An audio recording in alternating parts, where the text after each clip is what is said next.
neste lugar. Jesus é o Rei da sua vida, Ele é o Rei da sua casa, dessa igreja, dessa cidade, desse estado, deste país, de todo o universo. Louvado seja o nome do Senhor Jesus, o Rei acima de todos os reis dessa terra. Por favor, abra a palavra de Deus comigo no Evangelho de Jesus, segundo o relato de Marcos, capítulo 4.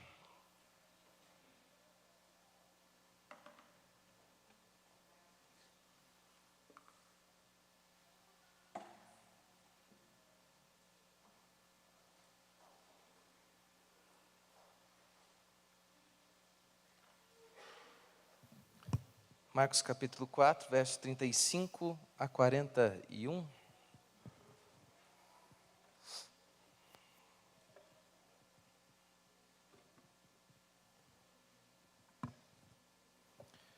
Mesmo assentados com toda a reverência do nosso coração, leamos a palavra do Senhor Jesus, que nos diz: Naquele dia, sendo já tarde, disse-lhes Jesus: Passemos para outra margem. E eles, despedindo a multidão, o levaram assim como estava no barco, e outros barcos o seguiam.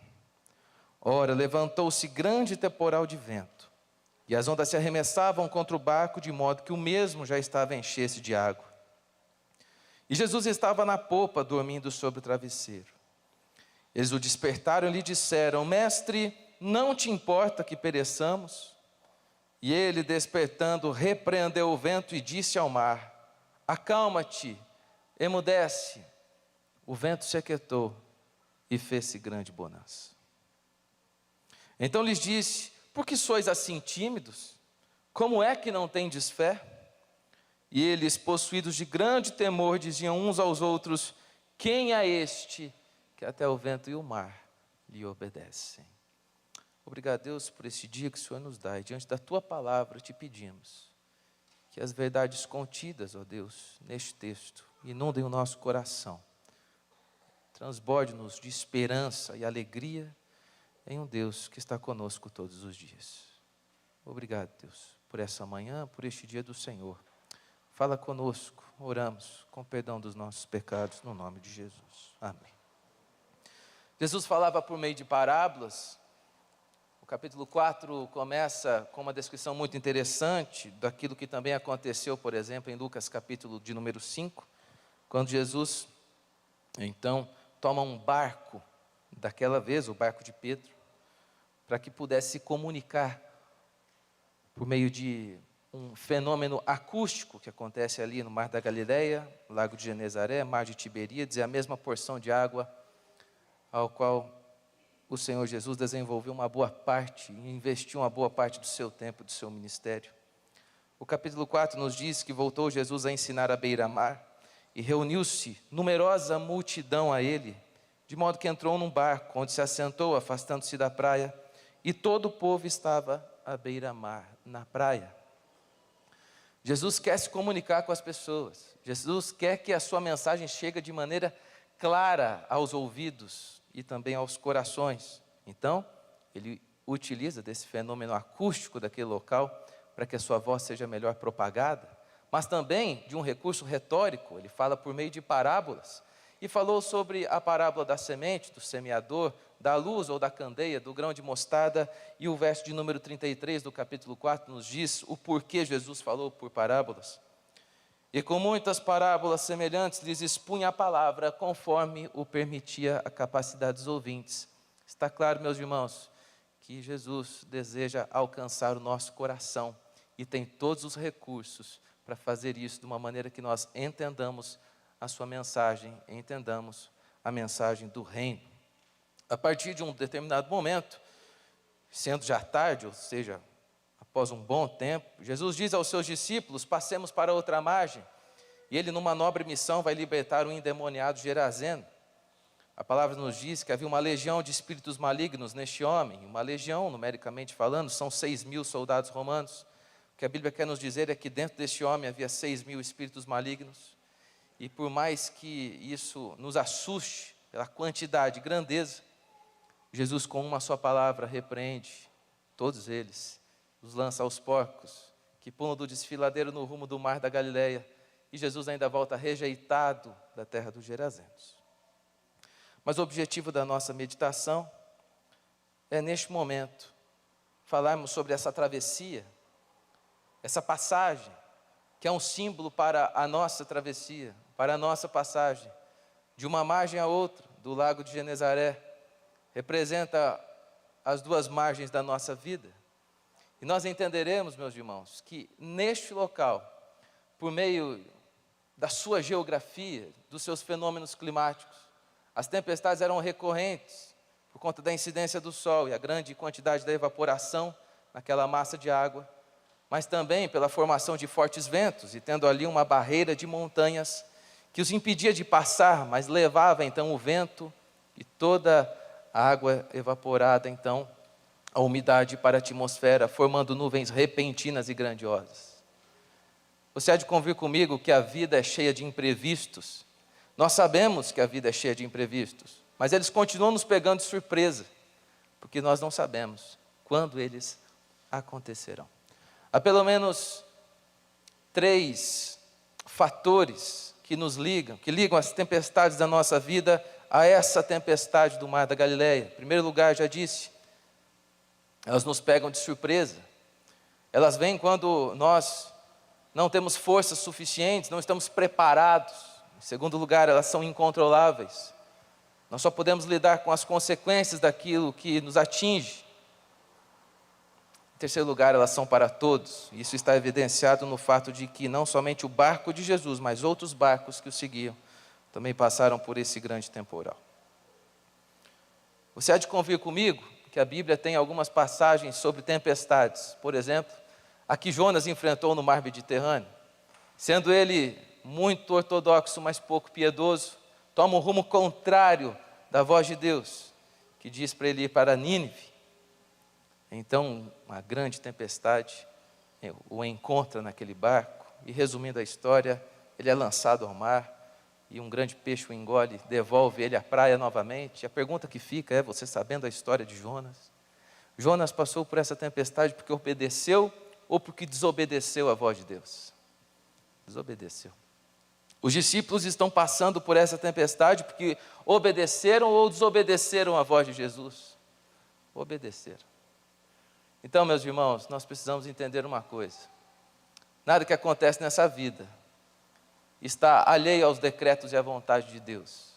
Deus pode sim mandar dias difíceis, tempos nublados, grandes tempestades para corrigir a nossa rota. Mas também, por meio dessas tempestades, Ele nos faz conhecer mais e melhor quem Ele é e todo o seu poder.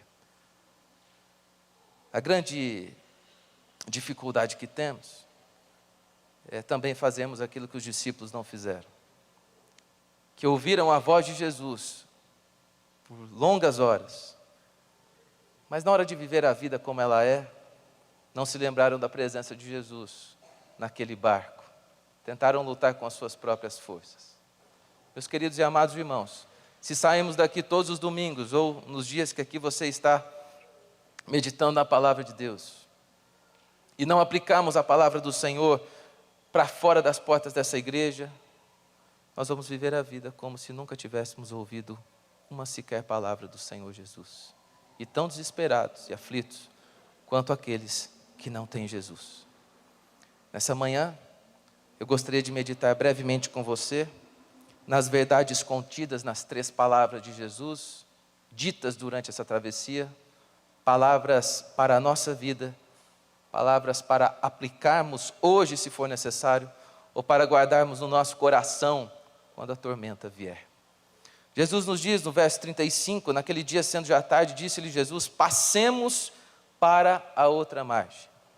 A primeira verdade contida na primeira palavra de Jesus é que ele a diz no modo imperativo, o que nos faz lembrar que Deus governa a história por meio dos seus decretos. A nossa história não está nas mãos das pessoas mais poderosas dessa terra, mais influentes, mais ricas. Por mais que pareça que elas estejam comandando, que elas estão comandando a história e o rumo da humanidade, nós precisamos nos lembrar que Jesus não abdicou do seu trono Ele é o Rei de toda a terra, assim como cantamos agora há pouco. Ele é o Rei da nossa vida. Provérbios no capítulo 16, verso de número 9, nos diz que no coração o homem planeja o seu caminho, mas o Senhor determina os seus passos. A nossa vida não nos pertence, e graças a Deus por isso, a nossa vida pertence àquele que decreta tudo e todas as coisas. Aquele que sua voz é respeitada por toda a criação e por todos os homens dessa terra. A nossa vida está nas mãos do Senhor Jesus Cristo. Isso é uma grande esperança para o nosso coração. Grande alegria nos dias da tormenta. A segunda verdade contida na primeira palavra de Jesus é que ele a diz na primeira pessoa do plural: passemos, e não vão e passem. É significativamente diferente dizer uma coisa e dizer outra.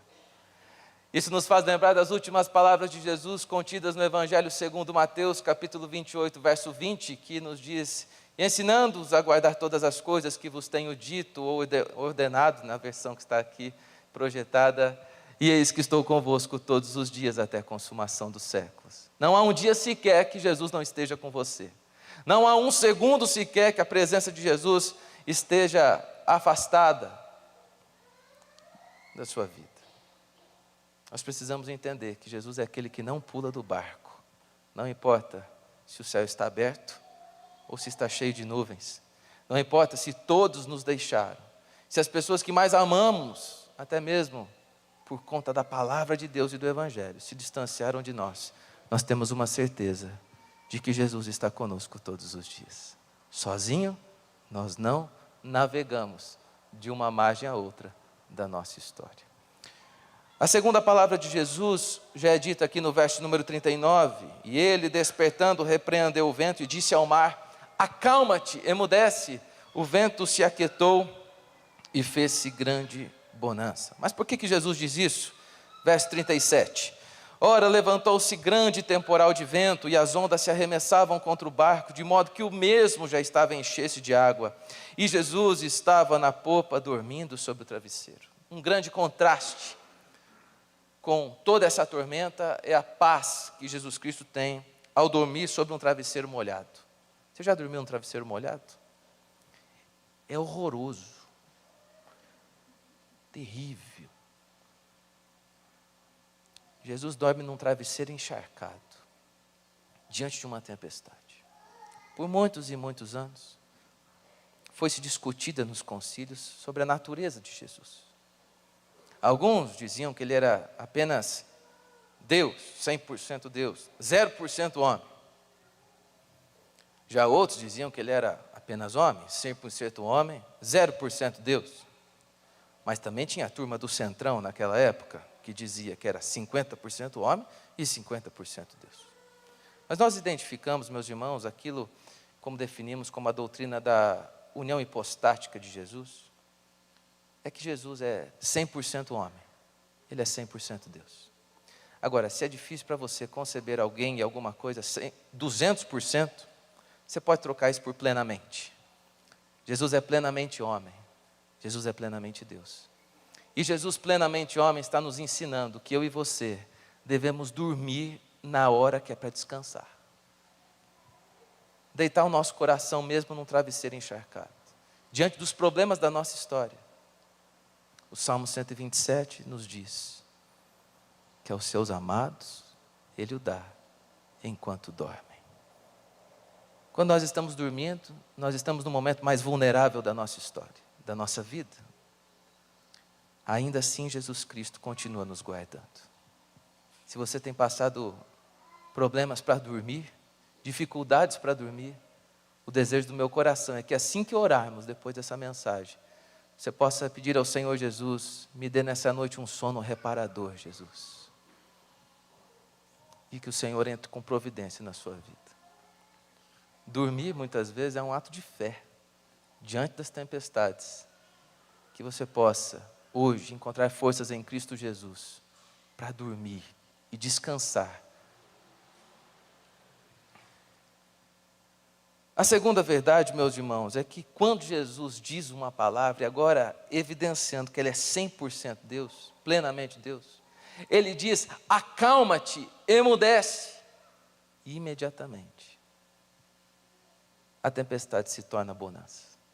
Porque basta uma palavra do Senhor Jesus para que céus e terra se dobrem à sua vontade. Portanto, meus queridos irmãos, não há orações super poderosas, super convincentes. Talvez você já tenha caído nesse conto algum dia na sua vida, até mesmo pagado para alguém orar para você. E tem isso, tem relatos disso no nosso país, infelizmente, desses abusos religiosos. Esperando orações super poderosas sobre sua vida, orações que causem efeitos milagrosos. Mas tenha uma certeza de que os ouvidos de Deus estão voltados e abertos para a sua oração. Há uma verdade, uma doutrina, desde a Reforma Protestante, que nos diz, meus irmãos, que nós estamos no todo o mesmo patamar diante de Deus. Que o Senhor ouve as nossas orações, é o sacerdócio universal dos crentes. Os olhos de Deus, o rosto de Deus, os ouvidos do Pai estão voltados à nossa oração. Não tem orações superpoderosas, não. Mas tem um Deus todo-poderoso, que basta uma palavra dEle, diante do nosso clamor sincero, para que toda a realidade desafiadora da nossa vida venha se transformar em bonança imediatamente. A última palavra é dita aqui no verso de número 40. Então lhes disse: por que sois assim tímidos? Como é que não tendes fé? É como se Jesus estivesse perguntando para mim e para você, diante das dores da nossa vida: por que vocês não me acordaram antes? Eu estava aqui em todo momento. Será que é porque nós não temos intimidade suficiente? E o contrário de timidez é intimidade? Ou será que é porque não temos fé o suficiente de que Jesus é todo poderoso?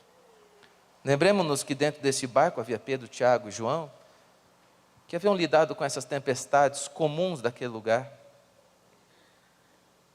E até então, haviam passado ilesos, ou tido algum trabalho para lidar com elas. Mas diante dessa daqui, o seu conhecimento, sua sabedoria, sua experiência, não foram suficientes. O que nos prova, meus irmãos, que a nossa fé não deve estar na qualidade do piloto e nem na qualidade do barco que nós velejamos por essa vida, que nós utilizamos por essa passagem. Entenda a qualidade do piloto como a sua sabedoria, a nossa sabedoria. Entenda a qualidade do piloto como a nossa expertise, os nossos cursos, nossa influência. Nada disso nos faz chegar na outra margem da vida. Entenda a qualidade do barco como os bens materiais que nós podemos ter. Talvez uma segurança que o saldo disponível para saque na sua conta bancária te dê. Mas isso também não é suficiente. Só há um fator determinante para que nós possamos chegar na outra margem da vida com toda a segurança. Esse fator é a presença de Jesus Cristo.